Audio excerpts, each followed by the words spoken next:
Sizni mелочь deb o'ylayotgan narsangiz aslida mayli oddiy narsa-ku deb qarashadi ko'pincha narsaga. O'sha ham o'sha kolesoni ishdan chiqarishga sabab bo'lishi mumkin. Demak, uyqu buzilishi kichkina bitta sababi bo'lsa, unga ulanib kelyapti nevroz. Gormonlarga borib ta'sir qiladi, gormonlar nerv sistemaga ta'sir qiladi, nerv sistema butun organizm ishini ishdan chiqaradi keyin. Eng kerakli gormonlar faqatgina yurganda ishlab beradi. O'zi organizm ikki xil yo'l bilan boshqariladi. Faqat ikkita sistema butun organizmni boshqaradi. O'ylash kerak emas-da, bitta yuragida muammo bor, bo'ldi, qolgan organlarim yaxshi. Yo'q. Yuragida muammo bormi? Shu qolgan sistemalarning ishi vaqt o'tib sustlashib boraveradi. U sistemalarda ham patologiyalik kelib chiqaveradi. Nimadan bilsa bo'ladi, shu bolada ZPR ketyapti. Har doim men bu narsani ta'kidlayman, onasini homiladorligi yaxshi o'tmagan. Ona uchun bu narsa normalniy holat bo'lishi mumkin, onaning organizmi uchun. Lekin qornidagi bola uchun bu katastrofa. Qornidagi farzand uchun, bola uchun har bitta onani oddiydek o'tkazib yuborgan narsasi katastrofa bo'ladi. O'zidan o'zi sog'lom bola muddatdan oldin tug'ilmaydi. Fakt bu. Autizm tug'ilgandan bilinadimi? Autizm tuzalmaydi. Bir umrlik kasallik. Butun umr shu bilan yashaydi. Autizm degani bu aqli orqada degani emas-da. Ota-onasi gapirib qoladi deb 6 yoshgacha yurganda. Aytamizda har doim shoshmanglar til o'rgatishga, bir kitoblar shoshmanglar.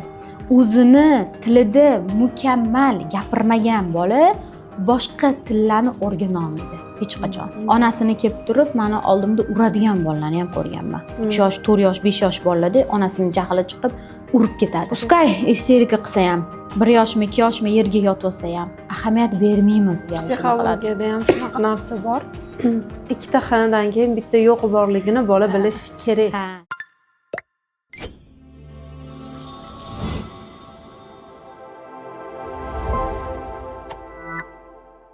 Assalomu alaykum hammaga. Bugungi mehmonimiz nevrolog doktor Ayupova.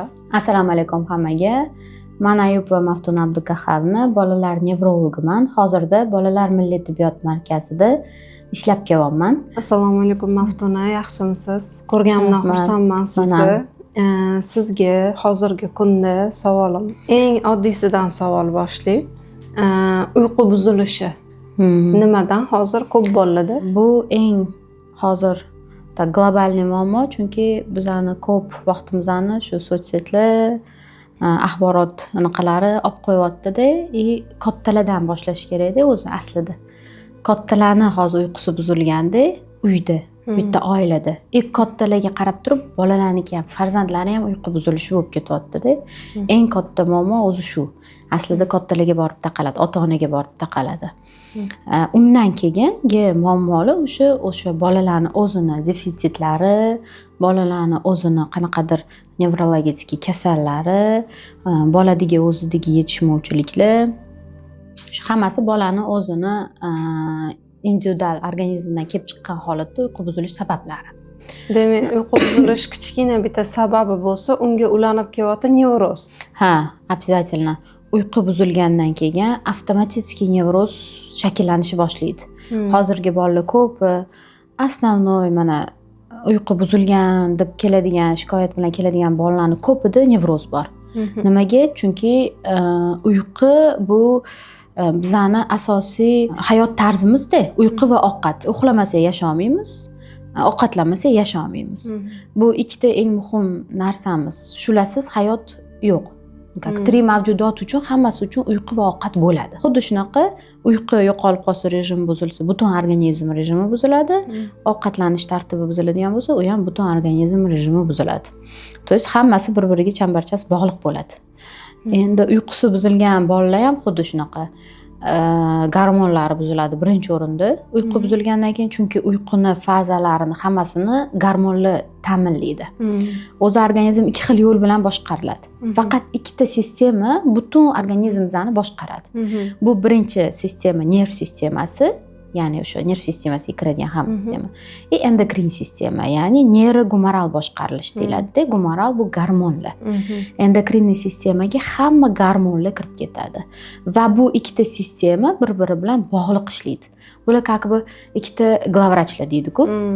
bitta glavvrach bo'lmasa, bittasi ishlolmasligi mumkin, charchab qolishi mumkin. Ikkitasi bir-biriga bog'liq bo'ladi. Xuddi shunaqa, agar nerv sistemasida qanaqadir muammo bo'lsa, siz uyquni vaqtida bermasangiz, bu endokrin sistemaga ta'sir qiladi, ya'ni gormonlarga. U gormonlar butun organizmni boshqaradimi, все, ishdan chiqaveradi sekin-sekin. Hammasi bir-biriga bog'lanib, ulanib ketaveradi. Nevroz boshlanayotganda kichkina belgilari qanaqa belgilar? O'sha eng birinchi boshlanishi bu uyqu buzilishi bo'ladi. Uyqu buzilishi. Uyqu buzildimi, bilaveringki, agar bu uyqu vaqtida to'g'irlanmasa, vaqtida bu uyquni korreksiya qilinmasa, oxir-oqibat nevrozga olib boradi. Nevroz bu bir kun uyqu buzilgandan, 2 kun uyqu buzilgandan kelib chiqmaydi-da. U uzoq vaqt davomida o'sha bir xil rejimsiz hayotda yashash kerak. Katta odamlar ham, bolalar ham. Oldin bizda hamma esingizda bo'lsa, farzandimizni rejimga solishga harakat qilishardi. Rejimda bo'lsin deb. Anaqa televizordan spokойно ночью малышин ko'rib, sразу xulirdik. Chunki o'sha 8-9 da tugirdi-da, o'sha biz uchun eng optimal variant edi. Undan tashqari bilardik, ota-onamiz ham ketimizdan xulirdi baribir. Yurmasdi ota-onamiz svetni yoqib, qanaqadir bizani uyg'otib, shovqinli qilib. Hozir bolalarni uxlatib qo'ygan taqdiringizda ham o'zingiz qanaqadir svetlarni yoqib, o'tdan betga yurib, ovqatlanib, yo bir qanaqadir tovushlar chiqarib yuradigan bo'lsangiz, u bola baribir eshitadi-yu. Uyqungizda siz ham eshitishingiz mumkin-ku shu shovqinlarni. Uyqusi buzilaveradi. Nimaga ota-onam yuribdi, men uxlayapman degan savol paydo bo'ladi avtomatik bolalarda-da. O'shaning uchun aytamiz, iloji bo'lsa, shu bolalarni yotqizdimi, uxladimi, ota-onani o'zida ham shu sraz uxlasa, mabodo bola kechqurun uyg'onib ketsa ham uxlagandan keyin 9-10 da uxlagandan keyin hamma yoq jimjitligini his qiladi, hamma yoq qorong'iligini his qiladi, yana yotib uxlab ketaveradi. Yugurib chiqmaydi orqasidan, ota-onasining orqasidan-da. O'shaning uchun boshida aytdim-da, ota-onaga ham bog'liq. Shu bolaning rejimi. Endi hamma uxlasa uxlayir deb tashab qo'yish hozir ko'p bo'lyapti-da. Ana bizdagi strogiy rejim yo'q-da. Xuddi armiyada katta bo'lganmiz-ku, unaqa hozir yo'q-da. Hamma narsani o'z holiga tashab qo'yish bo'lib qolyapti-da.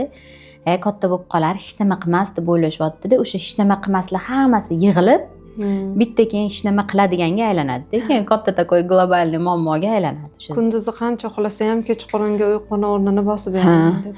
Uyquni o'rnini bosib bera olmaydi. Chunki kunduzi melatonin ishlab chiqarilishi kam bo'ladi. Chunki kunduzi yorug' bo'ladi, quyosh chiqqan bo'ladi, aktiv hayot bo'ladi, shovqin bo'ladi, itdagdali. Organizm aslida kunduzgi uyquga o'rganmagan, kechki uyquga o'rgangan. Hammamizning organizmimiz shunaqa. Siz kunduz uxlab, kechasi bodri bo'lib yura olmaysiz. Kunduz uxlasangiz ham kechasi yana uyqungiz kelaverishi mumkin avtomatik, chunki siz shunga o'rgangansiz-da. Bolalarda ham xuddi shunaqa. Kechasi uxlamasa, kech yotsa, 1-2 da yotsa, ertalab 9-10 gacha uxlar, mayli 12 gacha uxlar, uyg'otmayman, o'sha uxlamaganning o'rnini to'ldirib oladi deb o'ylashadi-da. Aslida bu eng katta xato. Mana shu yerdan boshlanadi rejim buzilishi-da. Значит, rejim buzilishi boshlagandan keyin organizmga komponentlar kunduzi uxlab, kechasi misol uchun nimadir yesak, ovqat, komponentlar to'g'ri so'rilmaydi, to'g'ri yetib bormaydi. Ya'ni kunduzi so'rilgandagi, kunduzi ovqat ishlagandagi yetib bormaydi. To'g'ri. Organizm o'zi kunduzi aktiv bo'lish kerak, kechasi o'sha passivlashish kerak-ku. Xuddi shunaqa. Например, siz bolani kechasi qancha kech yotadi-ku, 1-2 qilib yotdi-da, ertalab turishi kechikib boryapti. 10-11 qilib turyapti. Уже завтракdan qolib ketdi. Уже завтрак emas, obed bo'lib qolyapti. Obed где-то 5-6 da ужинni vaqtiga to'g'ri kelib qolyapti. Ужин avtomatik yana 12-1 ga to'g'ri kelib qolyapti-da. Ko'rasizmi, qanchalik darajada surilib ketyapti. Biz aslida soat strelkasi bo'yicha surishimiz kerak emas-da, qarama-qarshi surishimiz kerak.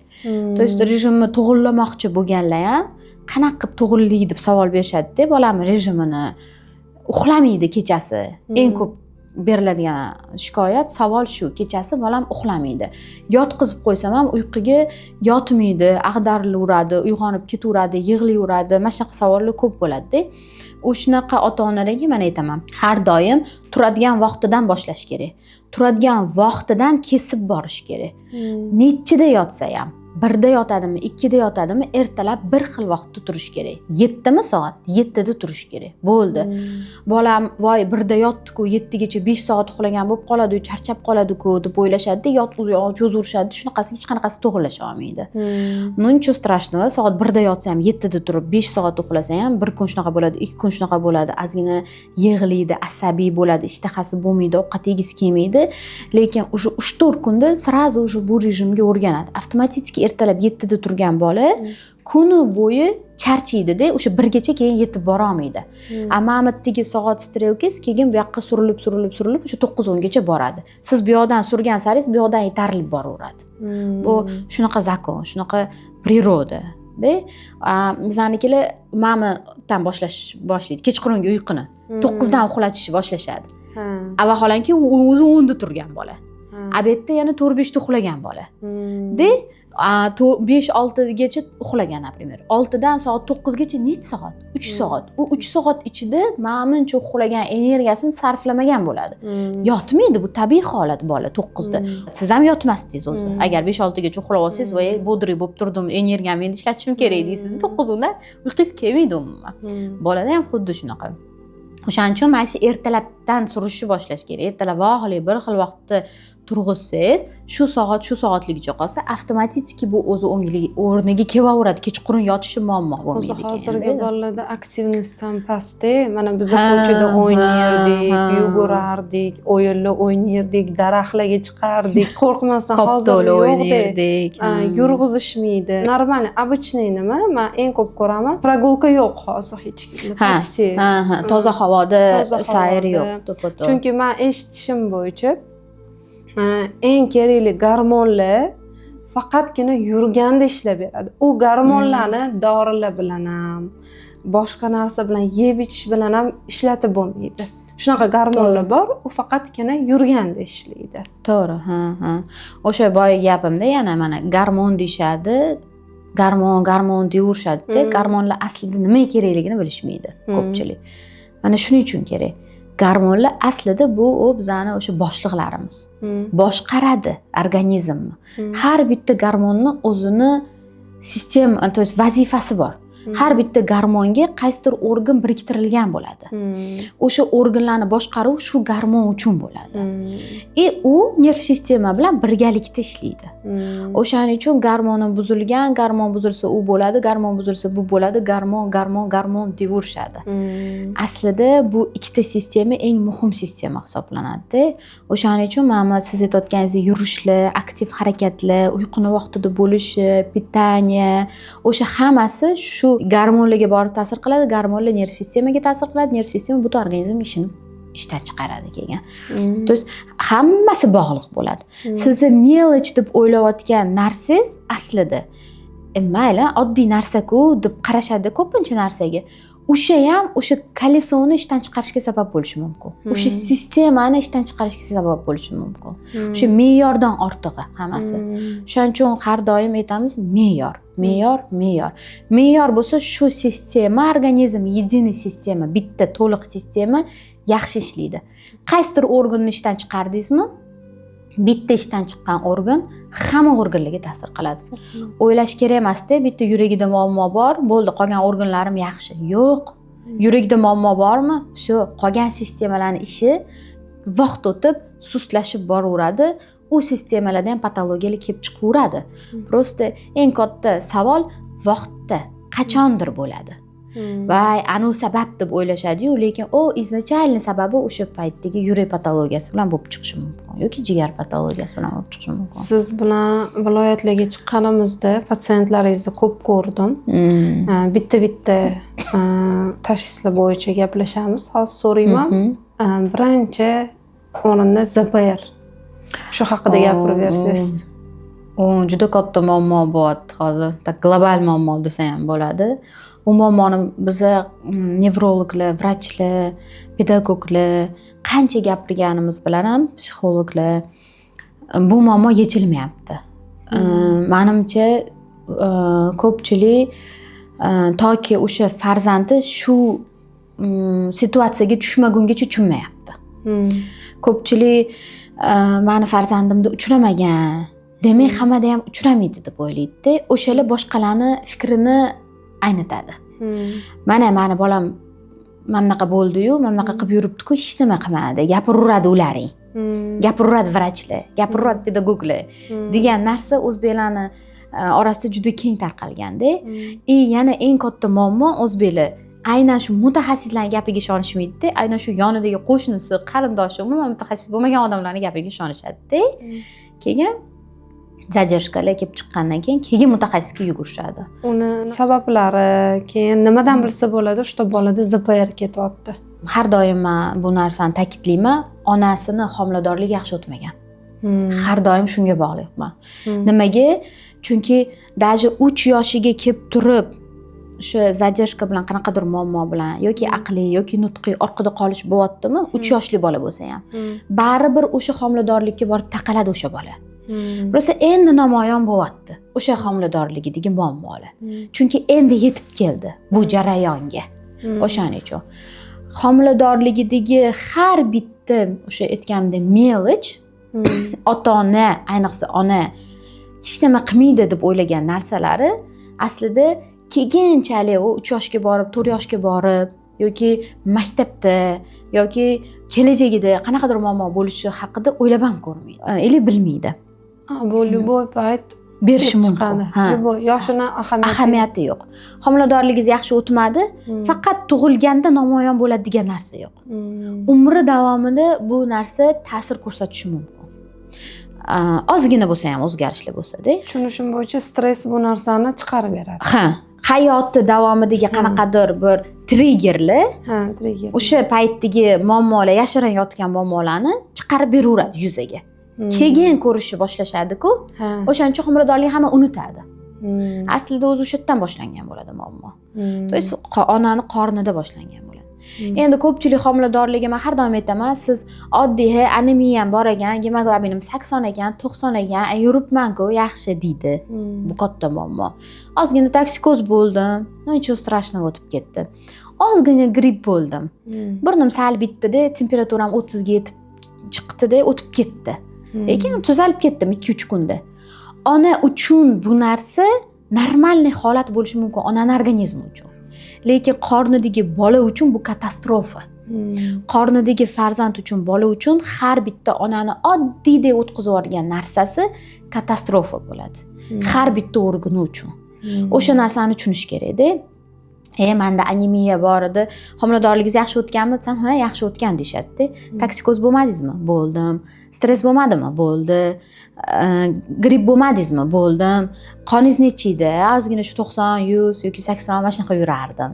Bular hammasi bola uchun eng katta muammolar-ku. Ana shu sizlar oddiydek qarayotgan narsalardan boshlanadi-ku o'zi aslida. O'sha paytga kelgandagi ZPRs. Bularsiz hozir homiladorlar bormi? O'zi bor, no kam. Aksariyatidagi muammo shu. Borlar qanaqa qilib u narsani, ya'ni o'ziga yaxshi o'xot qila olyapti, nimalarga e'tibor beryapti? Pitanyasiga. Pitanya. Homilador bo'ldimi, eng o'sha paytdan boshlab miyasida faqat va faqat bolasi bo'lishi kerak, qornidagi. Tug'ilib qo'lga olgandan keyin farzanddek qarash kerak emas-da. Tug'ilib qo'lga olgandan keyin endi asrashim kerak deb o'ylashadi. Mana bu yerda yuraveradi nima qilsa. Ichida-da e'tibor bermaydi. Shu homilador bo'ldimi? Bo'ldi. Shundan boshlab fikri, xayoli bolasida bo'lishi kerak. Qaynonasida emas, qaynotasida emas, turmush o'rtog'ida emas, uyni tozalashlarda emas, yo ish qilishlar, ko'chani supurishlar, yo bir nimalarda emas-da. Endi men ularni polностью tashlab qo'yish kerak deya olmayman, lekin eng katta fokus shunga qaratilgan bo'lishi kerak. Chunki nogiron bola tug'adigan bo'lsa, nosog'lom bola tug'adigan bo'lsa, ertaga aybdor bab o'zi bo'ladi. Shuning uchun hamma narsani tashlash kerak-da. Homiladormisan, bo'ldi. Tinchgina, stresslarga qaramasdan, spokойно bo'lib, e'tibor bermasdan, hamma mелочьga anaqa qilmasdan, o'zini asrab, yaxshi yeb, dam olib, toza havoda sayr qilib, aktiv harakat qilib yurish kerak-da. Agar defitsitlar bo'ladigan bo'lsa, ichib to'ldirish kerak preparatlar bilan. Bor defitsitlarni to'ldiradigan qanaqadir vitaminlar bor. Agar defitsit bo'layotgan bo'lsa, homilador ayolda vitamin yetishmovchiligi bo'layotgan bo'lsa, ichsin. Bizni ichmasin demaymiz hech qachon. To'ldirsin, пожалуйста, agar pitaniya bilan uni to'ldira olmayotgan bo'lsa, preparat ichsin yoki hozir boshqa preparat o'rnini bosadigan anaqalar bor mana ichsin. shu homiladorlikda hozir defitsitlar bilan tug'ilyapti bola. Onani o'zida yetishmaydi. Bola tug'ilyapti-da, men qanaqa xalq tilida tushuntirib beradigan bo'lsam, onalar menga telefon qilishganda aytaman, nima qilib beradi deganda, qarang deyman. Homiladorda yetib bermagan komponentlar bo'ladi. Miya och turadi. Sizni qorningiz och bo'lsa, shoshib ketaverasizmi deyman. Qorningiz och bo'lsa, hech narsani sizga qizig'i bo'lmaydimi deyman. Ha deydi. Qorningiz och bo'lsa, tipirchilab turadimi ichingiz deyman. Ha, miya shunaqa deyman. Sizdan yetarlicha ololmagan bola, komponentlarni ololmagan, u narsani to'ldirishimiz kerak. Faqat kerakligini kerak emaslarini ham misol uchun bir xilgina bilmay berib qo'yadi-da, u bolani battar qilib yuboradi. Yo'q, kerakligini to'ldirib, keyin qorin to'ygandan keyin miya ozuqalangandan keyin nima bo'ladi? Bola tinchlanadi, o'ziga keladi, uyqusi yaxshilanadi, vnimaniyasi oshadi, yaxshi rivojlanadi desam, ha deyishadi keyin. Endi mana shu siz aytayotganingiz miya och, defitsitlar bo'ladi deganingiz, aslida o'sha homiladorlik paytidan boshlanyapti deganingiz, bu o'sha eng katta muammo shu qon aylanishdagi muammolar, qon aylanishi buzilishidagi muammolar. Hozirgi homiladorlarni eshitsangiz, ko'pida davleniya bor. Qoni quyilib ketyapti. Ko'pi kleksan, qon suyultiruvchi preparatlarda o'tiribdi. Aslida o'sha muammolar nimadan kelib chiqyapti? Shu ona homiladorlikka tayyorlanmaganidan. Shu ona homilador bo'lyapman, qani organizmda qanaqa jarayon kechayotgan ekan? Qanaqa defitsitlarim bor ekan? O'tim yaxshimikin, u organim yaxshimikin, bu organim yaxshimikin, yuragim yaxshimikin, qonim yaxshimikin, vitaminlarim yaxshimikin deb topshirgan ayollarni ko'rganmisiz? Men juda ham ko'rganman. Yo'q. Eng muhimi homilador bo'ldi. U yog'iga u qanaqa o'syapti bola? Ahamiyatsiz ko'pchilik uchun. Tug'ilgandan keyin, nogiron bo'lib tug'ilgandan keyin, voy, nima meni bolam shunaqa tug'ildi. Yoki vaqtidan oldin, muddatdan oldin tug'ilishlar ko'p. O'zidan o'zi tug'ildi. Yo'q, kechirasiz. O'zidan o'zi sog'lom bola muddatdan oldin tug'ilmaydi. Fakt bu. Sog'lom o'sib kelayotgan bola bo'lsa, ona sog'lom bo'lsa, bola ichidagi sog'lom bo'lsa, muddatida, vaqtida tug'iladi. Endi qarang, bizda mana bunaqa narsa bor-da, yoshligimizdan eslasangiz, birinchi bolangga vitaminlarning o'zi yetib turgan bo'ladi. Aytaylik, 20 yoshda erga tegsa, 20 yillik vitaminlaring bor. Yig'gan bo'lasiz. Tushuncha bor-da, noto'g'ri tushuncha bor-da baribir. Yo, u siz yig'ganmisiz, yig'maganmisiz? U narsani siz faqat tekshiruvlar natijasida aniqlay olasiz. Uni balkim o'sha siz o'sha 20 yilgacha yig'magandirsiz. Yetarli yig'magandirsiz. Tekshirmasdan turib 20 yillikni yig'gansan, keyingi bolangga vitaminlar ichsang bo'ladi. Lekin unaqa deydigan bo'lsa, birinchi homiladorlikka o'zidayoq patologiya bilan tug'ilayotgan bolalar juda ko'p. To'g'ri, oldin 2-chi, 3-chi, 4-chi, 40 yoshdan oshganlarda tug'ilganlarda patologiyalar ko'p bo'lardi. Hozir yangi kelin-kuyovlar, ona yosh, ota yosh, ularda avlodida hech qanaqa muammo yo'q. Lekin birinchi homiladorlik, lekin bola patologiya bilan tug'ilgan, DTP bilan tug'ilgan, anomaliya bilan tug'ilgan. Har doim bola kasallik bilan tug'ilgandan keyin, ayniqsa meni soham shunaqa-da. Nogiron bolalar ko'p. Nogiron tug'iladi. Tug'ma nogiron bo'ladi. Unaqalar ko'p. Shuni bola nogiron bola tug'ildimi, DTP bola tug'ildimi? Nimadir aybdor qilishga harakat qilishadi. Havo yaxshi emas-da, atmosfera yaxshi emas-da, havo ifloslanib ketyapti. Hozir ovqatlar ham bunaqaga GMOga anaqa o'tib ketgan, takoy tabiiy mahsulotlar yo'q deb shularga bahona qilishga qidirishadi. O'zidan ayb qidirmaydi. Balkim meni organizmimda qanaqadir defitsit bordir. Balkim meni organizmim o'zi sog'lom emasdir. Shuning uchun sog'lom bola tug'magandirman. Yoki sog'lom bo'lgan taqdirimda ham homiladorligimda qanaqadir faktorga e'tibor bermagandirman. Shamollab burnim oqsa yuravergandirman davolamay. Toksikoz bo'lsam yuravergandirman, yemay, ichmay. Yoki stress bo'lsa o'shani o'zimga qabul qilib, siqilib, yig'lab ertadan kechgacha stressda o'tirgandirman deb o'ylamaydi. O'zidan xato qidirish bu eng katta menimcha muammo bo'lsa kerak hamma insoniyat uchun deydi-yu. Ishonaman, agar homiladorlik yaxshi o'tsa, sog'lom va vaqtida tug'ilishiga. Nimaga? Chunki o'zimda sinaganman. Men ikkita farzandimda ham homilador bo'lganimdan boshlab 12 haftaligida Dopplerga tushasiz, skriningga borasiz-ku. Birinchi farzandimda aytishgan skriningga borganimda 21-martda tug'asan deyishgan. Voy xudoy, men Navro'zda tug'amanmi deganman. Hamma bayramda bo'lsa men tug'amanmi? Yo'q, oldinmi, keyinmi tug'sam, menimcha hamma aytgan srokka tug'avermaydi deganman-da, lekin aynan 21-martda tuqqanman. Borib 20-chi dardim boshlab 21-chi tuqqanman. Endi ikkinchi farzandimda xuddi shunaqa bo'lgan.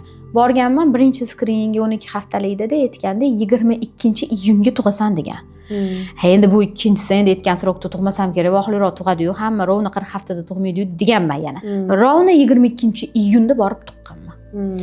Aytgan srokiga tuqqanman. Nima uchun? Chunki boshidan boshlab oxirigacha o'zimni sog'lom olib yurishga harakat qilganman. Va hammasi plan bo'yicha ketgan. Apparatlarni aytgan vaqti plani bo'yicha va bolalarim sog'lom.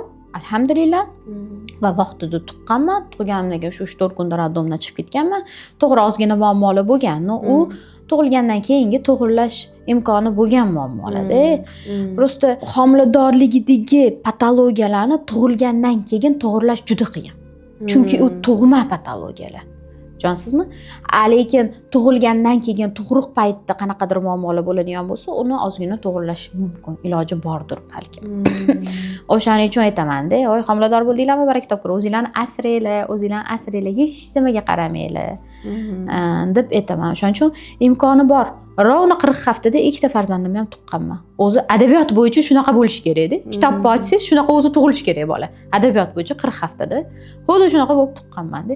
O'zimga hayron qolganman, o'zimga qoyil qolganman. Demak, men rovna 40 haftada hamma bolalarimni tug'ar ekanman. Na oldin, na keyin. O'sha momentda deganman-da. O'zimdan kelib chiqqan holatda demak, inson harakat qilsa, shu farzandni vaqtida va sog'lom qilib tug'a olar ekan, dunyoga keltira olar ekan degan fikr paydo bo'lgan keyin. Hozir orasi farzandlarni yaqin bo'lganiga onalar poslerodovой depressiya degan narsa bor. Chiqib ola olmasdan turib homiladorlikka kiryapti. Bu faktorlar qanchalik hozirgi SDVG ishnik bolalarmi? Ta'sir qiladi. SDVG haqida tushuncha berib tushuntirib o'tsangiz, o'zi nima u? SDVG bu o'zi nom bilan aytib turibdi, sindrom defitsiti внимания и giperaktivlik. Fikrini bir joyga jamla olmaslik, diqqat yetishmovchiligi va analiz sintezda ozgina muammolar. To есть va giperaktivlik. Bu onalarni o'sha ketma-ket tug'ishiga unchalik katta bog'liq bo'lmasligi mumkin.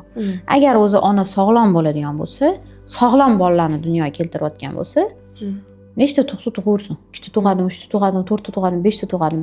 Faqat sog'lom bo'lsa sog'lom dunyoga keltira oladi. Endi SDVG ga qaytadigan bo'lsa, u ham yana borib homiladorlikka taqaladi. SDVG bo'lib tug'ilgan bo'ladi. Faqat u SDVG ni 3-4 oyligida 1 yoshgacha ko'ra olmaysiz. Angla olmaysiz, bila olmaysiz, farqla olmaysiz. Qanaqadir mayda simptomlar bo'lishi mumkin, u ahamiyat ko'zdan o'tib ketadigan simptomlar-da, uni ko'pchilik ahamiyat bermaydi. Aynan 1 yoshdan keyin boshlanadi. O'ylashadi, yana o'sha 1 yoshdan keyin nimadir qilib qo'ydim. O'shaning uchun bolam shunaqa bo'lib qoldi. Yo'q, o'zi bola aslida shunaqa tug'ilgan edi. Prosta 1 yoshdan keyin yurishni boshladi-ku. Aynan diqqat kerak paytda, aynan o'sha xotira kerak paytda, kognitivniy funksiyalar yoqilgandagina bilishni boshladinglar, ko'rishni boshladinglar. Aslida SDVG yana homiladorlik bobida qaradi. Homiladorlik yaxshi o'tmadi, qon aylanishi buzildi, miyada qaysidir joylarida o'zgarishlar bo'ldi. Tug'ilgandan keyin aynan o'sha diqqatga, xotiraga ta'sir qiladigan zonalar zararlangan bo'lsa, SDVG kelib chiqadi, yana qarab turamiz. Agar sog'lom miya bo'lsa, sog'lom tug'ilgan bola bo'lsa, o'zidan o'zi SDVG paydo bo'lib qolmaydi. Sog'lom bolalarda SDVG bo'lmaydi. Izначально sog'lom tug'ilgan bolalarda. Rostmi? Muhit rol o'ynashi mumkin. Lekin u SDVG ga olib kelmaydi. Mana siz aytayotganingizdek, zadержkaga olib kelishi mumkin. Qanaqadir autizm belgilari xuddi autizmga o'xshagan belgilar olib kelish mumkin. Aslida autizm bo'lmaydi u bola. Lekin SDVG ga emas-da. SDVG tug'ma bo'ladi aslida. Qaysi kasalliklar muhit orqali kelib chiqyapti, qaysi kasalliklar tug'ma bo'lyapti va homiladorlik yaxshi o'tmayotgani, o'shani farqlab olish kerak. O'zi aslida uni farqlab olish o'zi ota-onalar uchun kerak emas. Hammasi o'zi onalar homiladorligini yaxshi o'tkazsa bo'ldi. SDVG bo'lmaydi, autizm bo'lmaydi, qanaqadir bir patologiyalar bilan tug'ilmaydi, DTP bo'lmaydi. Значит, autizm tashxisi bu genetikaga bog'liq emas. Genetikaga bog'liq. Bog'liq. No, nasliy o'tadi degan narsaga bog'liq emas. Genetika har xil bo'ladi. Genetika nasldan naslga o'tadigan kasalliklar bor. Yoki aynan homiladorligini o'zida mutatsiyaga uchrab qaysidir gen. Va bu faqat shu bolani o'zidan birinchi namoyon bo'ldi. Va tug'ilgandan keyin ham shuni ko'rdingiz genetika. Unaqa kasalliklar bor. Autizm tug'ilgandan bilinadimi? Yo'q, tug'ilgandan 1 yoshgacha autizm belgilarini ko'rish juda qiyin. Bilib bo'lmaydi. Aynan 1 yoshdan keyingina ko'rishingiz mumkin simptomlarini. O'shaning uchun ko'pchilik yaxshi edi, 1 yoshgacha yaxshi edi. 1 yoshdan keyin bitta ikkita so'z aytmay qoldi. Yoki ismiga reaksiya qilmay qoldi, yoki ko'zimga qaramayapti, yokida aytganimni qilmayapti, chaqirsam e'tibor bermayapti, o'zi bilan o'zi ovora degan anaqa shikoyatlar bilan kelishib boshlashadi keyin. Nima uchun SDVG bilan autizmni ko'p adashtirishadi? Chunki SDVG bolalar ham, autist bolalar ham aslida muloqotga kirishish qiyin bo'ladi. Kattalar bilan muloqotga yoki bolalar bilan muloqotga kirish qiyin bo'ladi. SDVGlar ham o'zi bilan o'zi ovora, giperaktiv, diqqat yo'q, konsentratsiya yo'q, u yoqdan bu yoqqa yugurib yuraveradi. Autist bolalar ham o'zi bilan o'zi ovora, eshitmaydi sizni, o'tdan bu yerga yugurib, qaysidir qanaqadir ishlarni qilib yuraveradi. O'shaning uchun ko'pchilik adashtirishi mumkin. Onalarning ko'pi farzandim autizm deb tan olgisi kelmaydi. Men bu holatni imminni juda ko'p ko'rganman. Ha, to'g'ri. Ko'rib turibman, men vrach emasman, ko'rib turibman, uni simptomlari, nimalari явно ko'rinib turibdi, lekin autizmmi degan savolda aytadi, yo'q, meni bolam autizm emas, ZPR ekan yoki SDVG ekan deydi. Chunki endi uni balkim vrachlarning o'zi ham ozgina adashtirishi mumkin-da. Autizm belgilarini ko'rib turib, autizm qo'ymasdan SDVG qo'ygan yoki ZPR qo'ygan, yoki autizm bo'lmagan bolaga autizm tashxislari qo'yib qo'yishgan bo'ladi. To есть adashtirishlar bo'ladi. Nima bilan ajratsa bo'ladi autizm bilan SDVG? Autizm bolalar agar vaqtida shug'ullanilmasa, o'sha ota-ona tan olib bu bola bilan davosini tezroq qilmasa, autist bolalar yildan yilga yomonlashib boraveradi. To есть simptomlari qo'shilib boraveradi. Boshida hamma simptom baravar kelmaydi-da, autizm bolalarda. Bitta qo'shiladi. Где-то 15 ta 20 ta kriteriyasi bor, simptomlari bor. O'shalar hammasi baravar kelganda edi, bitta deytardik, bilinardi. Lekin birinchi o'rinda shu 1 yosh bolam gapirmayapti. Eng birinchi o'rinda gapirmayapti. Mana bu eng katta risk autizm uchun bo'ladi. Va kognitivniy funksiyalari yo'q. Ya'ni bir leksiyaga borganimda professor shu Rossiyadan kelgan shu aytdiki, autizm bolalarni qanaqa 1 yoshdan boshlab farqlab olsangiz bo'ladi. Birinchi o'rinda rечевой задержка bo'ladi. Ikkinchi o'rinda kognitivniy funksiyalari buzilgan bo'lishi mumkin. Uchinchi o'rinda jest bo'lmaydi, например. To есть ko'rsatmaydi. 1 yoshli bola sizni gapirmasa ham yeteklab borib, nima xohlayotganini ko'rsatishi mumkin. Jestlar bo'lishi mumkin. Yoki bu deyishi mumkin, yoki ketdik deyishi mumkin, yoki shkafga olib borib, buni olib ber deyishi mumkin. Autist bolalar ko'rsatmaydi. Qo'l harakatlari bo'lmasligi mumkin. Mana bundan ham bilsak bo'ladi, уже anaqa. Va eng katta yana muammo bu ismiga reaksiyasi yo'q. Chaqirsangiz qaramaydi. SDVG bolalar chaqirsangiz qaraydi. Masalan, ismini aytsangiz qarashi mumkin sirazi. To'g'ri, diqqatni nimadirga anaqa qotgan bo'lsa, ozgina chalg'ib qolishi mumkin, lekin aslida qaraydi va SDVG bolalar aytganingizni qiladi. Boroni olib borib qo'y, olib kelib qo'y desangiz, qiladi o'sha narsani. Kattalar bizda bilsangiz, bolalar 1 yoshdan keyin gapirmay qolsa, voy gapirmayapti desa, kattalar gapirib ketadi. 3 yoshdan keyin gapirib ketadi. O'zi adasi kecha gapirgan, oyisi kecha gapirgan degan narsalar bo'ladi. Bu narsaga menimcha hozir qattiq e'tibor berish kerak. Ko'pchilik ha deb e'tibor bermay bolani tuzalish davrini uzaytirib yuboradi, kechiktiradi deb o'ylayman. Menda birinchi o'zimda bir ancha bo'lib qoldi, bir yilcha bo'lib qoldi. O'zimni opitimda shunaqa bo'lgan praktikamda ota-onasi gapirib qoladi deb 6 yoshgacha yurganda. 6 yoshli bola naji bironta so'z aytmayapti-da. Bunaqa situatsiyalarni ko'rganingizdan keyin jahlingiz chiqadi-da. Xuddi bola bizga kerak edi. Sizga kerak-ku bu bola. Ayniqsa o'g'il bola u. Ertaga qancha o'g'il bola razvitiyasi zo'r bo'lib, qancha vohli rivojlansa, shuncha ko'p o'zingiz oldingizga kiradi, shuncha katta buyuk inson bo'ladi, biznesmen bo'ladi, u bo'ladi, bu bo'ladi deb og'zligisini to'ldirib aytishni bilishadi-yu, lekin shu narsaga, shu biznesmen bo'lish uchun, shu buyuk inson bo'lish uchun bu yoqda tayyorgarlik yo'q, nol. Prosta o'tirib olib, niyat qilgan bilan bo'lmaydi. Avvalo niyatni to'g'ri qilish kerak. Birinchi o'rinda niyat qilish kerak, lekin shu niyatga qarab harakat qilish kerak. Shu bolani o'sha darajagacha yetkazib olib borgungacha qancha yo'lni bosib o'tish kerak. U yo'lni farzand bir o'zi bosib o'ta olmaydi. Ayniqsa maktab yoshigacha bo'lgan bolalar. Bu 6 yoshli bola hali gapirmayotgan bo'lsa, savol, qachon gapiradi? Qachon maktabga chiqadi? Qachon o'sha maktab programmasini o'zlashtirishni boshlaydi? Hali 1 yoshli bola bilan teng bo'lib turibdi. Necha yoshgacha orqada qolyapti. Sotsiumga hali aralasha olmagan. Qachon kiradi? 6 yoshda keldi, gapirmayapti. Mayli 4 yoshda deylik. 4 yoshli bola gapirmayapti. 1 yoshli bolani ishini qilmayapti. Lekin bu bola qachon savol gapirib, o'zini tushunchasini tushuntira olib va maktabga chiqib, u maktab programmalarini o'zlashtira oladi. Zadержка bilan keldimi?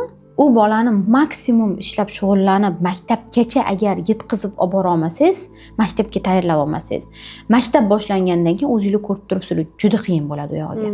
1-sinfda 1-sinf programmasini o'zlashtira olmadimi? Bu 2-sinfni ham o'zlashtira olmaydi. Ya'ni orqada qolib ketaveradi. Yil o'tib ketaveradi, vaqt o'tib ketaveradi. Qarabsizki 9-sinf, lekin 3-4-sinf programmasini ham bilmaydi. Qachon unga keyin o'rgatiladi? Agar maktab o'rgatmasa keyin alohida kim o'rgatadi uni? Ota-ona o'rgatishi mumkin, lekin pul sarflaydi bekordan bekoriga. O'shaning uchun aytaman, hamma narsa o'z vaqtida bo'lgani ma'qul. Bizda o'z vaqtida bo'lganmi? Bo'lgan. Maktabni o'zlashtirib ketdikmi? O'zlashtirib ketdik. Maktab bitirdik, maktab programmasi maktabda qolib ketdi. U yog'iga qiyinlashib boradi. Faqat qiyinlashib boradi. Osonlashib bormaydi-da. O'sha qiyinlashib borayotganini 4 yoshli gapirmayotgan bola ilishini o'zingiz o'ylab ko'ring. Qancha programmani o'zlashtirish kerak, qancha oldida yo'l turibdi, uni bosib o'tish qanchalik qiyin bo'ladi u bola keyin vaqtida shug'ullanmagan bola. Nima uchun autizm o'g'il bolalarda ko'p uchraydi? Autizm o'zi sabablari aniq emas. Aslan bilaman, autizm bolalar bilan ko'pincha faqat va faqat shug'ullanish kerakligini. Unaqa qanaqadir такой волшебный preparat yo'q. Autizm bolalarni tuzatib qo'yadigan. Unaqa bo'lganda hozir butun dunyo ishlatayotgan bo'lardi u preparatni. U faqat O'zbekiston ishlatmayotgan bo'lardi-da. Yoki qanaqadir такой волшебный TMSlar yo bir nimadirlar yo'q, autizmni tuzatib qo'yadigan. Autizmdan ZPRga o'tdi, tuzaldi. ZPRdan gapirib ketdi, sog'lom bo'lib ketdi, deyaptimi bola, ota-ona. Demak, izначально tashxis noto'g'ri bo'lgan. Autizm bo'lmagan bola. Prosta o'sha TMS oldimda autizmida bolam mana endi qarayapti, gapiryapti, yaxshi bo'lib ketdi. Yo'q, izначально noto'g'ri tashxis qo'yilgan. Autizm bilan adashtirilgan. Autizm tuzalmaydi, bir umrlik kasallik. Butun umr shu bilan yashaydi. Ular o'lgunigacha autizm tashxisidan olinmaydi bola. Faqat va faqat korreksiya qilinadi. Autizm degani bu aqli orqada degani emas-da. Ko'pchilik ota-onalar menimcha o'shaning uchun mana bolam autizm emas deb tan olgisi kelmaydi. Autizm bolalar tushunib yetish kerak, shu aqli orqada bo'lmaydi agar ko'p haqiqiy autizm bo'ladigan bo'lsa. Nevrologik qaysidir kasallikni hisobiga kelib chiqayotgan autizm bo'lmasa, autizm bolalarning miyasi sog'lom bo'ladi. MRT qilsangiz yaxshi chiqadi. EEG qilsangiz yaxshi chiqadi, norma chiqadi. Faqatgina povedeniyasida o'zgarishli psixologik qanaqadir o'zgarishlar ko'rasiz.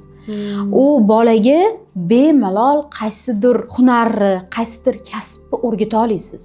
Nabarot autizm bolalar bitta narsani ushlab olsa, bitta narsani o'rganib olsa, o'shani do konca olib boradi.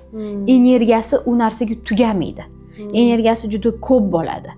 O'sha narsani analiz sintez qilishi sog'lom odamlarga, sog'lom bolalarga qaraganda chuqurroq bo'ladi.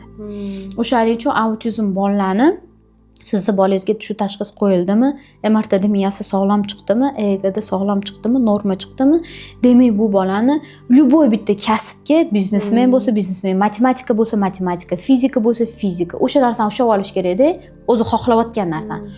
O'sha narsani shakllantirib borish kerak. O'shanda o'sha bola o'zini sohasini geniysi bo'ladi. De u prosta tashab qo'yishadi, ko'pchilik bo'pti mayli, aqli orqada bo'lar ekan deb o'ylab qolishadi, u bola bilan shug'ullanmay qolishadi. Chunki ko'pchilikni vohmasi nima? Maktabdagi anaqaga yetib olish, ko'proq til o'rganishi, sog'lig'idan ko'ra ko'proq hozir prioritet bo'lib qolgan, mani bolam 2 ta til biladi, 3 ta til biladi deb qiynashligi. Bu globalni muammo. Men eslolmayman 5-sinfgacha bironta til o'tganida. O'zimizda hamma tillar menimcha rus tili ham, ingliz tilidan ham 5-sinfdan boshlanganda programma. Nima uchun? Даже bizning yoshligimizda fransuz tili bilan ingliz tili bo'lardi. Fransuz tiliga kirgizishardi. Qanaqa sizlarga yoqdimi deb so'rashardi bizga. Fransuz tili естественно bizani boshqacha anaqa taassurot qoldirgan, yo'q, yoqmadi desa, сразу fransuz tili to'xtatilardi. Angliyskiga o'tkazilnardi. Shunaqa moment bo'lgan, esimda qolgan shu maktabimizda. Hozir prosta ota-onalar bolalarni bolaligini o'g'irlab qo'yapti-da. Bolali bo'lishga, bolaligini vaqtida o'tkazib olishga qo'yishmayapti. Shu masalan maktab yoshigacha shu bolani bolalik davrida yo'q, shuni olbor, o'qit, til kirgiz, 5 ta tilli qanaqadir bog'chaga ber, o'sha bog'chada yotib olib o'qisin. O'qishga ulguradi. Maktabda, institutda, kollejda ulgurganmiz, alhamdulillah. O'sha maktabda bog'chadan til o'rganmaganman masalan. Bironta tilni o'rganmaganman bog'chadan. Men o'zbekcha maktabga chiqqanman. O'zbekcha bog'chaga chiqqanman. Lekin ulgurdim. Ingliz tili sertifikati olishga ham, rus tilini o'rganishga ham, hozir ham qaysi tillarni o'rganishga ulguraman. Hamma narsa o'z vaqtida bo'lgan. Bog'cha paytida menga biron bir o'zim kuchimdan ortiq talab bo'lmagan. Hozirgi bolalarga o'zi miyasini sig'imi pamyati deydi-ku, 2 giga bo'lsa 5 giga narsani tiqishga harakat qilishadi. Uni obyomi katta-ku, bara kitob ko'r, 5 ta tilni o'rganish, 3 ta tilni o'rganish o'zimi ota-onalarga savol beraman-da, men 3 ta tilli bog'chaga berib qo'ygan. Xitoy tili, yana nima? Ingliz tili, rus tilimi? Yana nimadir? Arab tili. Arab tili. Shunaqa bog'chaga beribsiz, hop. Endi qarang, nima qilamiz? Onasi, otasi, sizni olib boramizda 3 ta til baravar o'qitamiz. O'rgana olasizmi deyman. Siz shu yoshingizda 3 ta tilni, Xitoy tili o'rganyapsiz, ingliz tili o'rganyapsiz, arab tili o'rganyapsiz. 3 ta tilni baravar o'zlashtira olasizmi deyman. Yo'q deyshadi. Nimaga unda bolangizdan talab qilasiz bu narsani deyman keyin. 9 yil o'zbek sinfda o'qiganman. O'qishga kirganimda Yevropada rus gruppaga kirganman. O'zbekchalardan bitta men edim. Borib kelayotganimda darslar ruscha bo'lardi. Borib kelayotganimda kimdir menga gapiradi-ku. Meni miyam ruschada gapiraymi, o'zbekchada gapiraymi, ruschada o'ylaymi, o'zbekchada gapiraymi deb перезагрузка berib qolardi kollejda. Da. Xuddi shunaqa bolalar bilan bo'ladi, bog'cha bolalari bilan. Masalan, bitta siz olma deyapsiz. Anta bog'chada kimdir yabloko deyapti. Yana bitta o'qituvchi kelyapti-da, apple deyapti. Yana bittasi kelyapti-da, arabchada nimadir deyapti. Xitoychada nimadir deyapti. Endi bolada eng katta savol, bu qaysi biri ekan? Olmamikan, yablokamikan, applemikan, yo nimadirmikan? Shu savollar miyasida aylanveradi-da, qaysi birini etsam ekan deydi-da, vobshe etmaydi keyin. Etishni bilmaydi. Chunki u 3 tasini, 4 tasini olma, yabloko, apple, balobatar degan eslab qola olmaydi. Chunki uni sig'imi bunga moslashmagan. 2 giga, 5 giga sig'maydi deganda o'sha narsani eslab qola olmaydi. Qarabsizki, zadержкаlar kelib chiqishni boshlaydi. Qarabsizki, bola bu narsani gapira olmagandan keyin, o'shani olma deb deya olmagandan keyin bu demaydi. Ota-onasi keladi keyin, gapirmayapti. Nima uchun gapirmayapti? Siz uni tiqmoqchisiz miyasiga. Vaholanki mana shu olmani uyda olma deyishyapti, bog'chada ham olma deyishyapti, hamma atrofdagilar olma deyishyapti. Unda qo'liga tushganda olma ekan bu. Hamma olma deyapti-ku, demak olma ekan deydi-da, yodlaydi. Olma deb yodlaydi. Og'zidan olma degan so'z chiqadi. Tushunasizmi? Aytamizda har doim shoshmanglar til o'rgatishga. Bir kitob qurli shoshmanglar.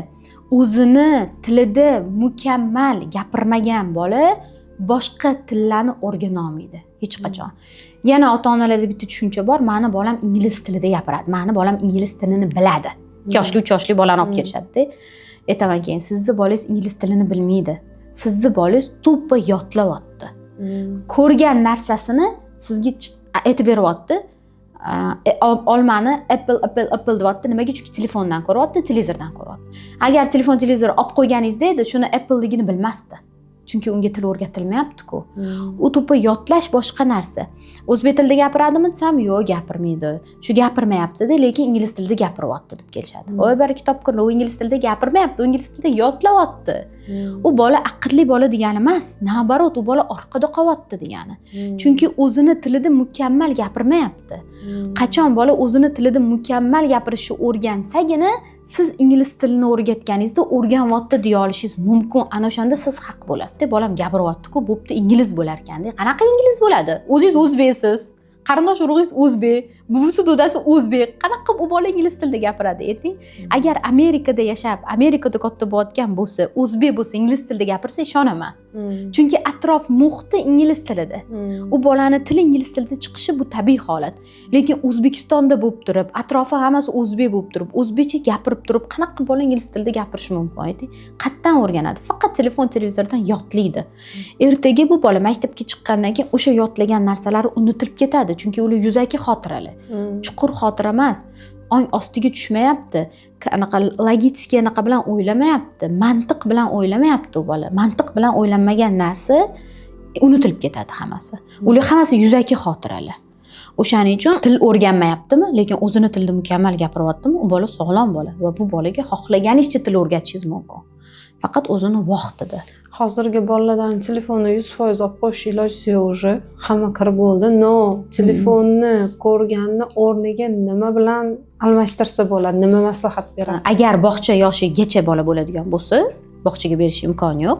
2 yosh, 3 yoshgacha unda faqat va faqat onasi shug'ullanishi kerak. Boshqa hech kim shug'ullana olmaydi. Otasi shug'ullana olmaydi, ishda bo'ladi. Endi bobo bo'lsa ham shug'ullana olmaydi endi. Eng katta mas'uliyat onada bo'ladi. Onasi 100% men aytmayman ertalabdan kechgacha shug'ullansin, hamma ishini tashlab. Uni imkoni ham yo'q. Bolani o'zi ham charchab ketadi. Lekin ovqatlanadigan vaqti bo'ladi. Ko'chada aylanib keladi, siz aytganingizdek прогулка qilib keladigan payti bo'ladi, fizik aktivnosti. O'zi mustaqil o'yinchoqlar bilan o'ynaydigan vaqti bo'ladi. Ana o'sha paytlarda ishlarini qilib olib, bola bo'ldi, zerikdi, bo'sh qoldi, yugurib yuribdi. Telefonga, televizorga borib yopishmasdan, sirazi ota-onasi buni anglab, bilib, sirazi ke bolam, endi mana bunaqa o'yin o'ynaymiz. Mana nima? Kartochkalar olib kelib olsa bo'ladi. Hozir o'yinchoqlardan ko'pi yo'q-da. Anaqa nima deydi? Melki motorika deysizmi, logika deysizmi, nimadir deysizmi, hammasini shug'ullantiradigan o'yinchoqlar juda ko'p. Biz paytda unaqa o'yinchoqlar bo'lmagan-da. Lekin o'rganganmiz ko'p vaqtida. Hozir imkoniyat keng, lekin shu imkoniyatdan ham foydalanishni bilishmayapti-da. Bizim har bitta narsani ko'chaga chiqib, ushab ko'rib, ochib, o'zimiz qilganmiz-da. Eng katta muammo yana anaqa ota-onalar o'sha o'yinchog'i bor deyshadi-da. Olib kelib tashab qo'yishadi. Bo'ldi. Ha, uni tashab qo'yganingiz bilan u bola bitta o'zi bo'lsa ayniqsa, zerikadi uni. Qanaqa qilib o'ynashni bilmaydi. U o'yinni kimdir bilan o'ynash kerak birga. Siz bir o'zingiz o'zingizga qarab gapirib o'tirganda zerikasiz-ku qachondir. Sherik kerak bo'ladi-ku. Bolaga ham xuddi shunaqa. Uni o'yinchoqni sotib olib keldim, mana olib berdim, zo'r o'yinchoqlar olib berdim deb shuni tashab qo'yish kerak emas. O'tirib o'ynash kerak birga. O'rgatish kerak. Mana bunaqa qilinadi, qizil qizilga qilinadi, sariq sariqqa qilinadi. O'ynatayotganda bu qizil, bu sariq, bu oq, bu ko'k, bu 1, bu 2, mana bodring, mana fil, mana sher qilib kartochkalarni olib kelib hammasini qilinadi. Bitta aytganimda qaytarmayapti deyshadi-da. Ani o'rganmayapti, bab aytganim qilmayapti deyshadi, tashab qo'yishadi, sabr yo'q. Voy, u bitta aytganingizda o'rganmaydi u bola. O'zingiz ham ota-onangiz bitta aytganda o'rganmagan deyman. Qayta eshitaveradi-ku. Oyi degan deyurishadi-yu. Nimagadir oyi degan, ada degan deb o'rgatib olishadi, shu ikkita so'zni qotib qolishadi. U yoqqa kim o'rgatadi so'zlarni? bo'ldi. Bananni bundoq kartochkani ko'rsatib, "Men bu she'r. Bir kun she'r deysiz, o'rganmadi. Ikkinchi kun she'r deysiz, o'rganmadi. Bir oy shuni she'r deng, bir oydan keyin sizga bundoq ko'rsatsangiz, nima bo'ldi desiz, she'r deydi. Uje ko'rib biladi. Tushasizmi? To есть bu bola gapirish uchun, bu bola o'rganishi uchun bu mashaqqat, vaqt talab qiladi, kuch talab qiladi. O'zidan o'zi hech kim hech nimani o'rganib ona qornidan tug'ilmagan. O'zidan o'zi bolalar hamma narsani bilib tug'ilmagan.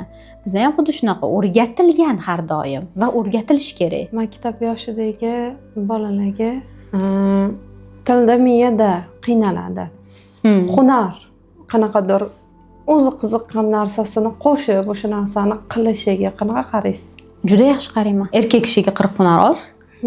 Ayol kishiga ham ba'zida 40 hunar oz bo'lib qolishi mumkin. Shu o'rgangan narsalaringiz qachondir sizga asqotadi. Mani katta qizim hozir 6-sinf, lekin 5-sinfidan men iminni hozir bilasiz, epoksidniy smoladan narsalar yasashadi-ku. O'sha narsalarni olib berganman. Qiziqqan, internetdan ko'rgan, qiziqqan. O'sha narsani yasaydi. Sotadi, yasab sotadi, o'zini kichkina как biznesi qilib sotadi. U yoqda sinisi uni ketidan o'ziga u ham YouTubedan nimadirlar qarab, rezinkadan brasletlarni qilib, briloklar qilib sotadi. No bir xillarida bundoq qaraganimda slishkom anaqa qilib qolmayaptimi? Tildan ko'ra slishkom miyasini qiynagandan ko'ra hunar yaxshimi deb indamayman. Ha. Yo'q, siz aytayotgan narsa ikkalovi ikki xil yo'nalish. Hunar boshqa, kasb boshqa, til boshqa. U ikkita narsani baravar qilish hech nima qilmaydi. U narsa siz biz boya aytganimizdek til aytdik-ku, hammasi bitta yo'nalishda, hammasi 5 ta til, 5 ta, hammasi bir xil. Lekin til o'rganayotgan odam hunar ham o'rgana oladi, u boshqa narsalar. Bitta narsa bor. Siz masalan pastelda bir oy yotsangiz, keyin turaman desangiz tura olmaysiz. Atrofiya bo'lib qolgan bo'ladi mushaklaringiz. Qamalla olmaysiz, o'rningizdan tura olmaysiz, sholga o'xshab qolgan bo'lasizda. Nimaga? Chunki mushaklaringizni ishlatmadingiz. Aynan mushaklar va miya faqat va faqat ishlatish uchun yaratilgan. То есть suvenirga o'xshab olib qo'yish uchun emas, asrash uchun emasda. Mushaklarni ham baquvvat qilish kerak. Faqat fizik nagruzka berish kerak va miyaga ham faqat va faqat nagruzka berish kerak, ishlatish kerak. Bu degani o'zini imkoniyati darajasida, ortiqchasini emas. Ortiqchasini baribir olmaydi. Bola maktabda o'qib, ham tilni, ham hunarni o'rgana olyaptimi? O'rgansin. Nabarot bu keyinchalik rivojlanishiga yaxshi ta'sir ko'rsatadi. O'sha hunaringiz, qilayotgan hunaringiz, menmi o'rganayotgan tiliga foyda beryapti, yordam beryapti. Bu hunaringiz bo'lmaganda balkim tilni sekinroq o'rganardi. Chunki bu hunar orqali melki motorikani rivojlantirib turib, diqqatni rivojlantirib turib, sabrni rivojlantirib turib, vнимание, konsentratsiyani rivojlantirib turib, u orqali miyani kognitiv funksiyalarini yaxshilab turib, tilni zo'r o'zlashtiryapti, gubkaga o'xshab turib. Maktabida shunaqa предложение qilishdi ustozlari, maktab rahbariyati как bunga bitta xona beramiz. Narsalarni olib keladi. Atrofida tengdoshlari 50 xohlovchilarga kurs qilib ochib o'rgatadi. Chunki уже sotadigan aytibdi-da, bu zakazga yasaydi уже. Mashallah. Keyin men ha dedimda, indamadim. Hozir sizdan so'rayotganim, indamay qo'yganim sababi ikkalasi og'irlik qilib qolmasmikan deb o'ylardim men. Yo'q, og'irlik qilmaydi. Men ham masalan eslaymanda, qarang, maktabda o'qib yurgan paytlarim. O'qiganman ingliz tilini. 5-sinfdan boshlab. Ingliz tilini tugatganimdan keyin arab tilini o'qiganman. Arab tilini tugatganimdan keyin rosa qiziqardim. Tennis bor, katta tennis. Katta tennisga borganman. 1 yil katta tennisni o'rganganman. Oxirida voy sen chempionatga olib chiqaman degan. Yo'q, men chempionat uchun o'rganmayman, o'zim uchun o'rganmayman. Prosta yoqqan uchun sport bilan shug'ullanishim uchun deganman-da. U ham tugagan. Keyin nastolniy ping-pongga borganman. Nastolniy tennisga. Uni o'rganganman keyin. Chonsmi unga o'zim urib ko'rganman, bunga o'zim urib ko'rganman, u yoqqan borganman, bu yoqqan borganman, hammasini qilib ko'rganman-da. Hozir to'g'ri men qanaqadir profi emasman tennis bo'yicha yoki bir arab tilidan ustoz emasman, yo bir ingliz tilidan ustoz emasman, yo til bo'yicha ketgan emasman. Lekin o'sha meni navikalarim, o'rgangan narsalarim hozirda meni o'zimni ishimda ishlashimda, o'rganishimda, professional darajasida, praktikamda juda ham asqotyapti. Juda ham kerak bo'ladi. Mani vaholanki sohamdan uzoq, meditsinadan uzoq, juda ham uzoq. Даже настольный tennis ham. Lekin o'sha narsani o'rganganimda o'sha paytda bilmay qilganman shu ishni. Hozir endi miyani o'rgangan sari, miyaga chuqur-chuqur o'rganib, funksiyalarni o'rgangan sari aslida o'sha meni qilgan ishlarim, meni diqqatimni, meni konsentratsiyamni, meni o'sha bitta ishga kirishib oxirigacha qila olish navikamni aslida o'rgatgan ekan o'sha paytda. Bilmagan ekanman. Laftali o'ynaganimizda, Jamila o'ynaganimizda, Bekimacho o'ynaganlarimizda bizani o'sha paytda konsentratsiyalarimiz, diqqatimiz, logik mishleniyamiz va kognitiv funksiyalarimiz shu fizik aktivnost orqali oshib borishi mumkinligini men endi shu sohaga kirganimdan keyin bildim. Lekin aslida o'sha paytda shu ishlarni to'g'ri qilgan ekanman deb o'ylab qoldim. O'sha narsalar menga ancha yordam bergan ekan deb. Shuning uchun bolani ham fizik aktivnost, ham umственный нагрузка ikkalovi baravar bir xil tempda bo'lsa, bola mukammal darajaga yetishadi. Keyin meni o'zim tavsiya qiladigan narsam, bu chisto kuzatgan narsam, bola nima xohlayapti, qayerga borib ko'rishi, qatnashishi, hunari bormi, sport bormi, berib ko'rish kerak. Albatta. O'zinikini topib olgunigacha. Bir xilga ota-onalar bor-ku, aytadi-ku, kecha menga qiziqyotgandik. Ha, bo'ldimi? Qiziqmay qo'ydingmi? Yo'q. Bu unaqaga ham aytaylik, tennisga qiziqyotgandi kecha. Bugun suzishga qiziqyapti. Yo'q deydi. Bo'tga borib eplamading-ku, endi buni ham eplamaysan, to'xtatib qo'yishadi. Lekin men o'zim yoshligimda qat ketsam yuborishgan, menda ham shu. Qatga bo'lsa, qiziqsa, ha, imkoniyat qilib berishgan. Borib ko'r deb imkoniyat qilingan. U payti pishiruvlarga ham borganman. Ha, pishiruvga ham borganman. Ha, to'quvchilik yetgancha mana esladim, to'qirdim spitsada. Ingliz tili, arab tili, hammasi bu narsa odamni o'zini topib olishiga yo'lli. Ya'ni hech kimning hayotida bitta karta yo'q-ku. Sen mana shu karta yo'l bo'yicha borsang, masjidga yetasan degan. O'tga borib ko'radi, bo'tga borib ko'radi. Hayotda o'zini yo'lini topib olish uchun. To'g'ri. Pianinoga ham qatnashganman. Bir paytlar pianino chalardim. O'zimga pancho'li to'qirdim. Tikuvchilikka qilib ko'rganman, o'zimga yubkalar tikib olardim. Masalan, maktabga yubka tikib borardim-da. Masalan, mana ota-onalarda ko'p yolg'on xayol bor, ложный такой тревога bor-da. Bitta narsani bola qilib ko'ryapti. Voy, anaqa muzika aytib ko'rsa, voy, o'ldi, artist bo'lasanmi endi? Meni oilamdan artist chiqmagan. Yo bir futbol o'ynab ko'rsa, voy, futbolchi bo'lasanmi? Undan ko'ra biznesmen bo'l. Yoki shu aytganingizdek, anaqa to'quvchilik bo'lsa, voy, shu to'quvchilikdan anaqa ko'rsammi? Yo'q, bular hammasi vaqtinchalik bo'lishi mumkin. Qo'yavering, tashab bering. O'zi tashab ketadigan vaqti bo'ladi. O'zini zerikadigan vaqti bo'ladi. Lekin qilib ko'rmadim degan armon bo'lib qolishi u katta yomon narsa. Bolada liderstvani shakllantirish bu katta narsa. Men o'zimni ikkita qizimni gimnastikaga berganman, professionalligiga musobaqalarga chiqishgan, polniy o'rinlar olishgan, har doim chiqishgan. Moment keldi, bo'ldi. Biz katta bo'lib qoldik, uyalamiz gimnastikada chiqishga deyishdi, to'xtatishdi. Men o'ynayman degan va o'ynashni bilar ekansiz, va o'ynaganman deb aytadi deyman. O'sha anaqadir ko'rdishsiz o'sha. Yoki pianino chalayotganlarni ko'rsam, men pianino chalib anaqa qilib ko'rsam, bilar ekansiz-ku, qilganman. O'qimagan darsingiz bormi, o'z o'rganmagan darsingiz bormi deyshadi-da. Chunki o'sha paytlarda men shu kasbimni topmagungacha ancha-muncha ish qilib ko'rganman-da, deyman. Lekin yana bitta yomon narsa bor. Hozir negativlar ko'p-da. Bolalar yoshligidan boshlab yomon yo'lga kirib ketishi, ayniqsa o'g'il bolalarni chakib ko'rgisi ham keladi nimadir. Pichoq ushlab ko'rgisi keladi. Unga qo'yib berish kerak emas-da. Uni targ'ib qilish kerak emas-da. O'shaning uchun ota-ona deyiladi. Ota-ona shu yo'lga, to'g'ri yo'lga boshlab, faqat mumkin bo'lgan, yaxshi oqibatlarga olib boradigan narsalarni o'rgatish kerak-da. Bolam chakib ko'rgisi kelayotgan ekan, chakib ko'rsin deb unga ruxsat berish kerak emas-da. Qachon ruxsat berish kerak, qachon qo'yib berish kerak, qachon qo'yib berish kerak emas bo'lgan paytlar ham bor. Onasini kelib turib, meni oldimda uradigan bolalarni ham ko'rganman. 3 yosh, 4 yosh, 5 yosh bolalarda onasini jahli chiqib urib ketadi. Tepada uradi. Men farzandlarimni urgan paytlarim bo'lgan. Qachon urganman? Menga qo'l ko'targanda. Chunki u narsa hech qanaqasiga mumkin emas. Bo'ldi. Tochka. O'sha paytda tochka qo'yganman. Qo'l ko'targani uchun menga, например, men jazolaganman, urganman, bo'ldi shu paytda. Endi urganman degani do'pposlab anaqa emas-ku, lekin shunaqa. Xuddi shunaqa bola masalan onasini uryapti, onasi indamay, voy bolam, indamaslik kerak ekan. Yo'q, kechirasiz, indamaslik bunaqa darajada bo'lmaydi. Bolaga nima mumkin emas o'rgatish kerak. Jazo ham o'zini vaqtida qo'llanilishi kerak. Ota-ona prioritet baribirga ham. Keyin psixologlar ham aytadi. Bola ko'rib bering bolamni deb borasiz-ku.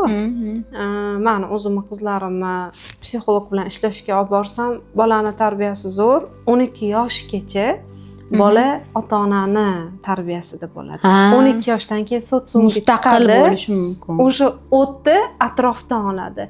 Lekin hozir ko'pchilik adashadi-ku, o'rtoqlari yaxshi emas kichkinaligida. O'rtoqlaridan o'rganib kelyapti. Yo'q, o'zi aslida ota-ona, fundamenti ota-ona beradi 12 yoshgacha. O'sha u yog'i bergan fundamentingizga qarab ketadi. To'ppa-to'g'ri.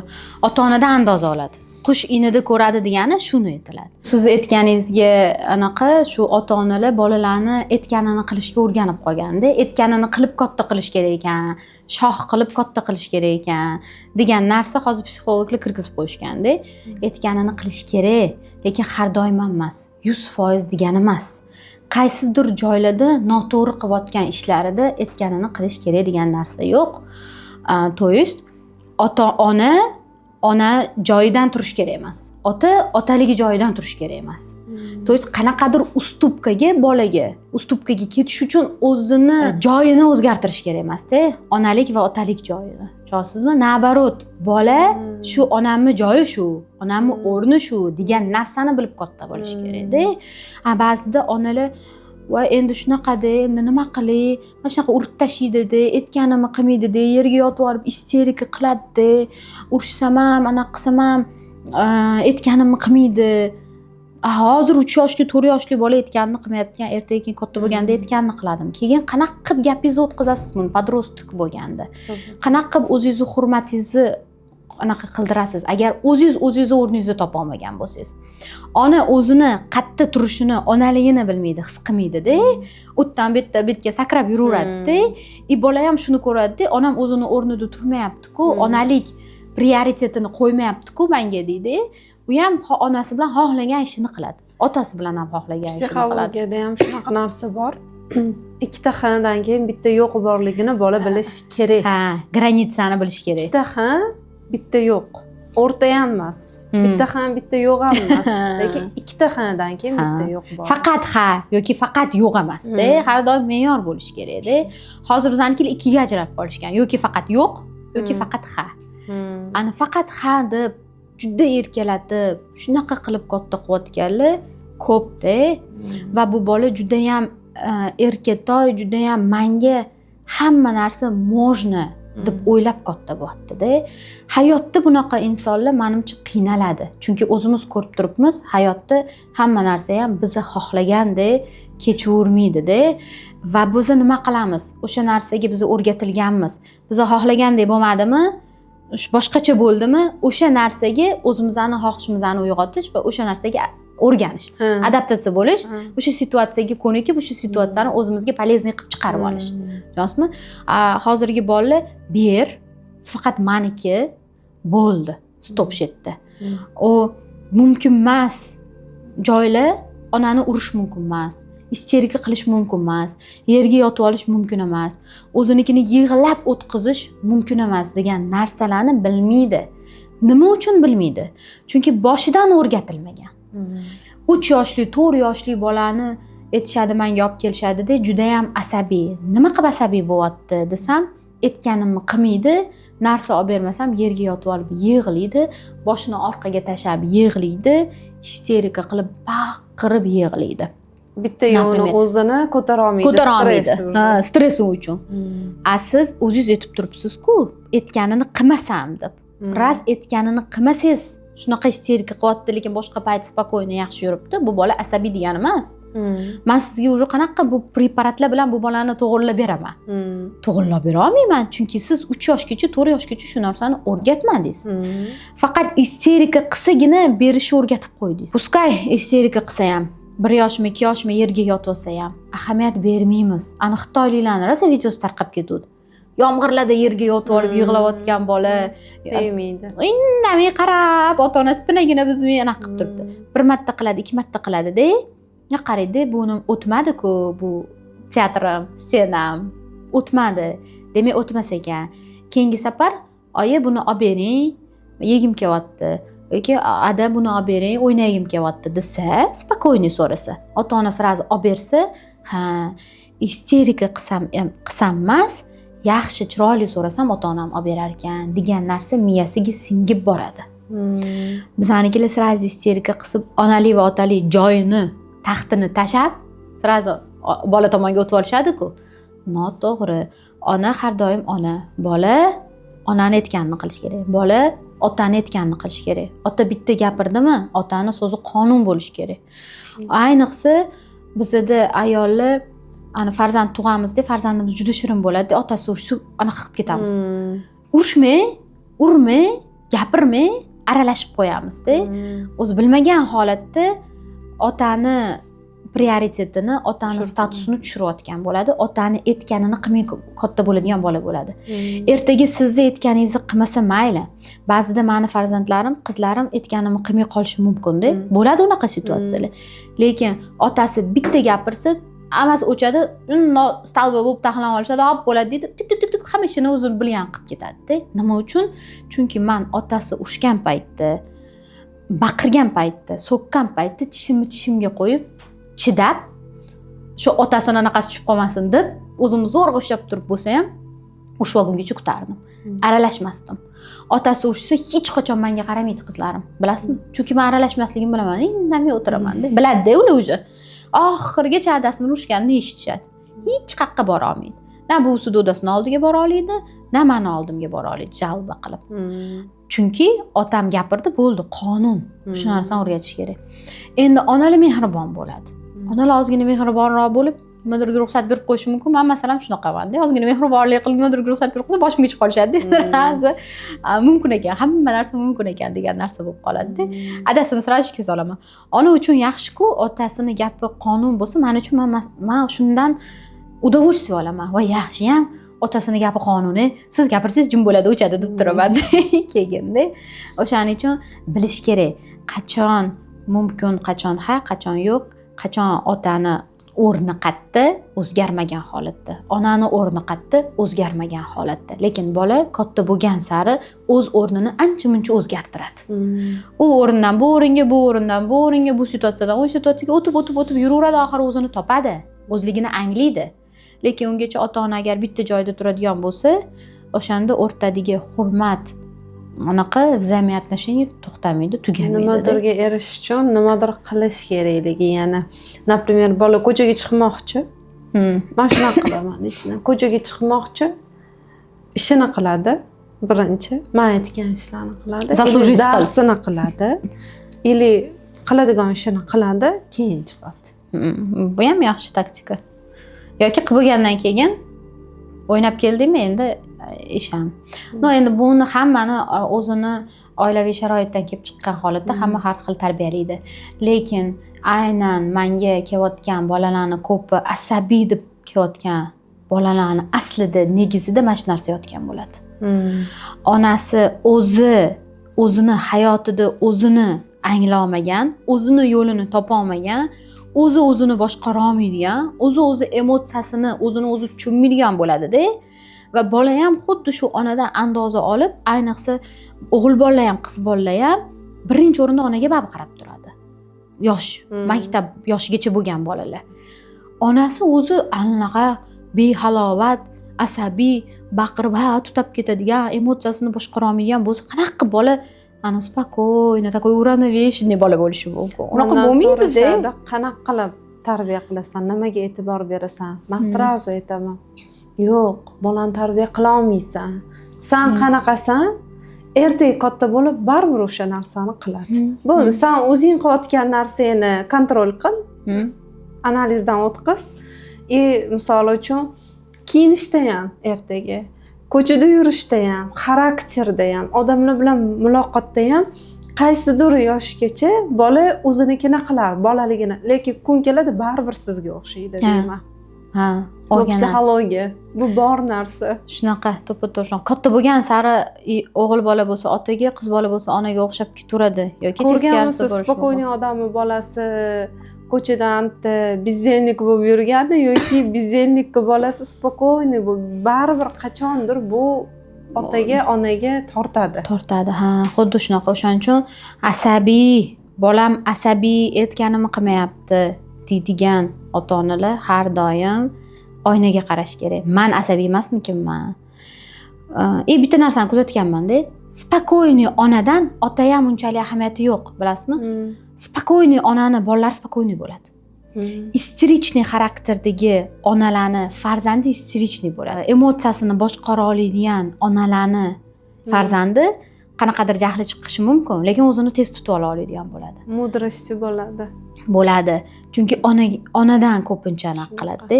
O'zingiz isterichniy xarakterdasiz. O'zingiz bir kimdir nimadir deydigan bo'lsa, ayol kishi ligiga qaramay baqirib, har bitta yo'ldagi narsaga aniq asabiylashib ketib, tengma-teng olishib, baqirib isterika qilyapsiz-da. Bolangizdan spokойный bo'lishini kutib, va bolangiz sizga qarab turibdi-ku. Ha, demak bu norma ekan. Onam baqirib isterika qilyapti, yerga yotib olib baqiryapti otam bilan urushsa, например-da. Bunda bola qaraydi-da. Ha, onam o'zini shunaqa tutyapti, demak bu norma holat ekan.